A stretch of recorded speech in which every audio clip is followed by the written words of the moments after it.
Welcome to Walking to Urithiru. I'm Overlord Jeebus, and this is the spooky part number 16 of my Oathbringer chapter analysis. Nah, just kidding.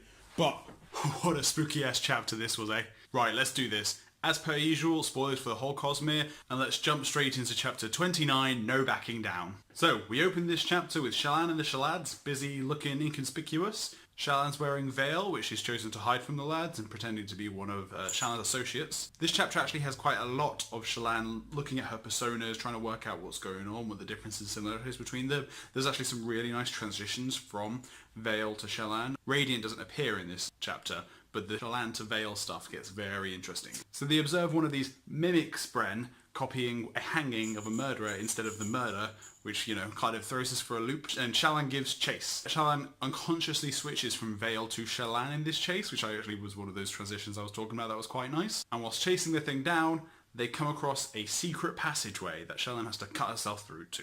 In this secret chamber is a dark black hole, led down by a spiraling staircase, and Shallan actually says that this reminds her of the drawing in her art book, which was of a black spiral. And I'm actually, at this point, I'm like, who has a habit of leaving cryptic clues for things that happen in the future? I am flying through this chase here just because, you know, we want to get to the good stuff. Shallan sends Patton to go get Aelin and some soldiers, which he does. He comes back with Aelin and Renarin in full plate, all of Bridge 4, and Lyn as well, the scouts there.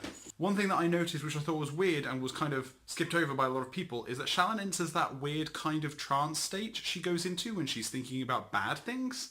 And so, it doesn't say she was specifically thinking about a bad thing, but, like, why did she go into that state? It's very weird. So, before Aelin and the rest turn up, Shallan actually uses an illusion over Veil to become Shallan, which is just, that's not good. Even her mind screams at her saying, why are you using an illusion to become who you actually are? This is you. On a spectrum of good and not good for Shallan's psyche, I'm going to put that well and firmly in the not good section of that. Moving on, Shallan, Aelin, Renarin, the Shalads, and Bridge 4 all head down that spiral staircase together into something spooky. During this descent, we learn another one of the 10 Fools, who has like a Sisyphus-style kind of repetitive torture over and over again, and I have never been a big believer that the Fools are anything more than folklore. They just seem such a kind of a simple, kind of a silly little concept. I just don't see them actually having any sort of real-world significance within Rotashar. I do just think they are something like folklore, you know, kind of one of those things like parents tell kids, don't be one of the 10 fools. You know, I don't actually think there is any reality to them. So, the first major thing to talk about in this chapter is the chamber that they go into.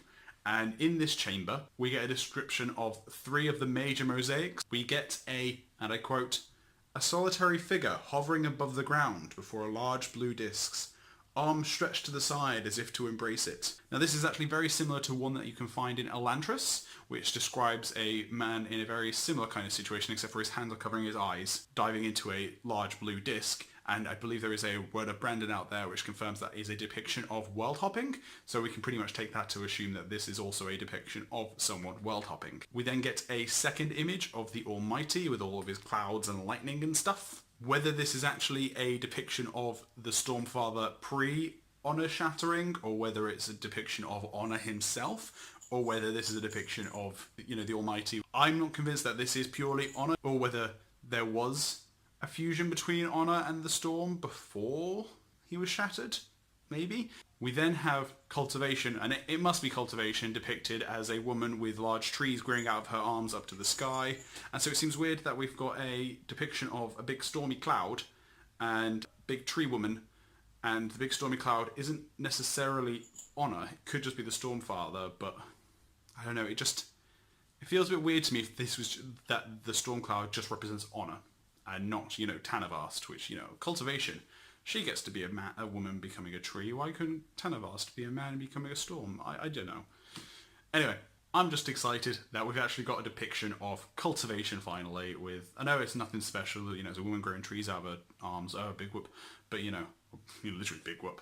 But like, it's nice to finally see. We then get a huge tease from Brandon where he's all like, there's all these, Shallan's all like, there's these murals on the wall of every Spren of every order, like Honor Spren and Lie Spren and Oh, I'm not going to mention anymore. Wouldn't want to spoil the surprise. You Brandon, you big tease, you.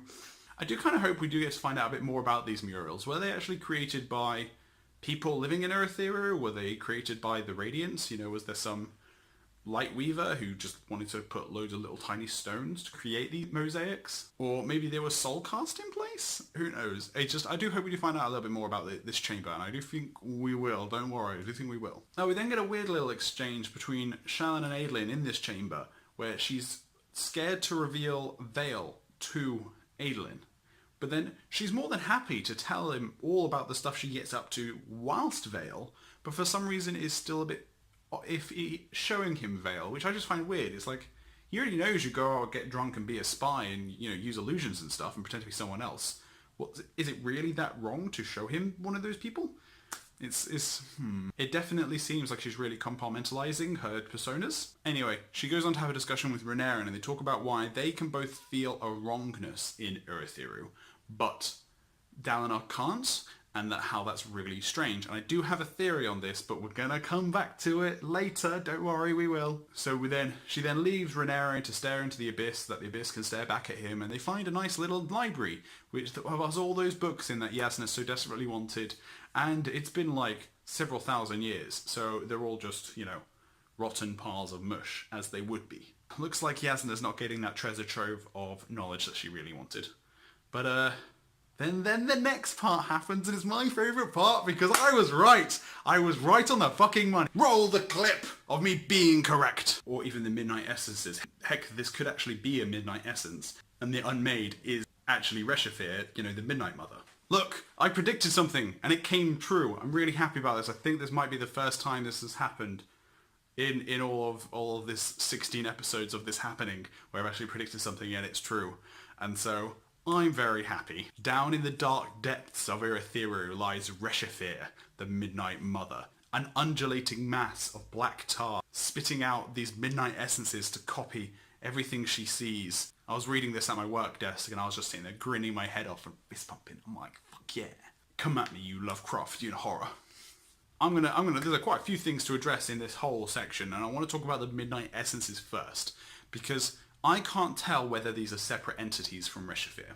I can't tell if these are like Shallan's illusions, where they are part of her investiture thrown out into the world to go do something, you know, like an illusion, or whether there's been a lot of theories that these are kind of the corrupted Spren, a bit like how Shallan bonds with Pattern. Maybe Reshafir bonds, the general theory would be creation Spren, as creation Spren like to copy things around them, and kind of corrupts them. Brandon's talked about corruption in the Cosmere basically just means having one Shard's investiture and then having another Shard's investiture come and kind of take that over. So creation Spren would be, you know, of kind of cultivation. And so those are kind of corrupted by Odium, by Reshafir, and those are kind of sent out in the world to be her servants. But it would just be good to know about whether these are separate entities or whether they are just completely, they are Reshafir's like fingers on the end of her hands, you know, should be a little puppet master, or whether they are just sprinting out, hey, go do this thing, and they've got a bit of autonomy. It'll be interesting to know that. We get a nice little moment here as well, where Renarin is completely immobilized at seeing Reshafir, you know, to respond to Adolin. But as soon as his sergeant comes call, and he gets right back into line, which is just a nice little moment about how you can see how much he's really gelled with Bridge 4. And I'm really like, as much as I am suspicious of Renarin for being a creepy weirdo, he's just such a little adorable guy, isn't he? So Reshafir attacks, starts splitting off all these midnight essences, which you know, start replicating the spearmen and the shard bearers. And Shallan notices that there isn't a copy of her. Now I believe this is because she is a light weaver, and I will get to more in depth into that in a bit. I'll come back to that. Now it's also important to note here that Shallan does notice that she gets the impression Reshafir could just sweep them away in a black mass if it wanted to. But it's not, because it wants to learn how they fight. It wants to learn how they can, you know, how they defend themselves with spears, with shards. It wants to know it wants to learn from them so it can copy it from them. This thing is terrifyingly alive. You know, we kind of learned that they weren't 100% sapient before, and they all kind of were a bit linked through Odium.